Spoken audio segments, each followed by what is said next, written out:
Hey everyone, welcome back to the Banana Thumbnail Podcast, where we bring thumbnails to life to crush the competition. And I'm Jordan. Today we've got something really important to discuss if you're diving into AI image generation. Exactly. We're talking about the 5 biggest mistakes people make when using AI image generators in 2026. Trust me, these can really cost you time and money. Oh, I can only imagine.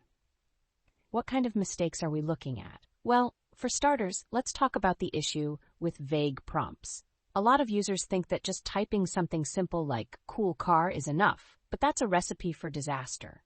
Wait, so what you're saying is that those vague prompts lead to generic and often weird results? Exactly. You have to be specific. If you want an image of a car, you might want to say something like, a sleek, red sports car racing down a mountain road at sunset. That gives the AI so much more to work with. Oh, wow, that's actually really interesting. So it's not just about throwing in a random word, it's about crafting a good description. Definitely. And that leads us into another problem. Style drift. Style drift? What's that? It's when you generate one great image and then try to create more that are supposed to be similar, but they all end up looking different. Oh man, I've seen that happen before. It's like when you're trying to create a comic and suddenly the main character looks completely different in each panel. Exactly. About 52% of intermediate users struggle with maintaining that visual consistency. If you're building a brand, you need to keep it all looking cohesive. So what can folks do about that?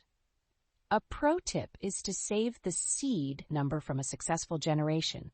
Using the same seed with modified prompts can help keep the style consistent. That's a smart move. Now what about API limits? I hear that's a big deal too. Oh yeah, it really is. If you're running a business, waiting for images to generate can feel like an eternity. A lot of professionals hit walls with API rate limits. What do you mean by that? Well, about 47% of professionals find themselves getting throttled after generating around 500 images per hour. That can really hurt when you're on a deadline. Yikes! So what's the fix there? Alex, local options like running, stable, diffusion on your own hardware can cut latency significantly by up to 61%, in fact. Wow, I didn't know that. It sounds like a bit of an investment up front, but it could save a lot of headaches later. For sure. Now let's talk about a topic that nobody wants to face. Copyright risks. Oh man, that's a scary one. What's the deal? If you're not careful, about 33% of agency outputs can get flagged for copyright violations. Imagine generating something that looks way too close to a famous character. Talk about a lawsuit waiting to happen. That's terrifying. So, are there tools that help with that? Yes. For example, DALL-E 3 has improved their filters to help prevent these kinds of problems, but users still need to be careful. Got it. So what about those free AI image generators? I've heard those can be a trap too. You're right. Many users abandon free tiers because they encounter issues like watermarks, low resolution, and slow speeds. It's frustrating to spend all that time on an image just to have a giant logo across it. Oh man, that reminds me of when I tried to create thumbnails for a project. I spent hours and then the image was just unusable. Exactly.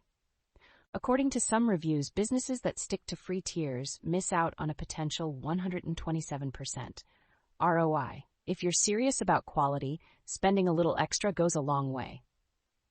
So what's the best way to get started with these tools? Start small but think big. Choose a tool that fits your technical level.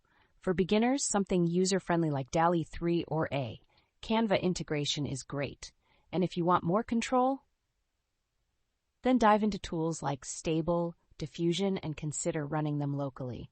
And don't forget to learn the language of prompts.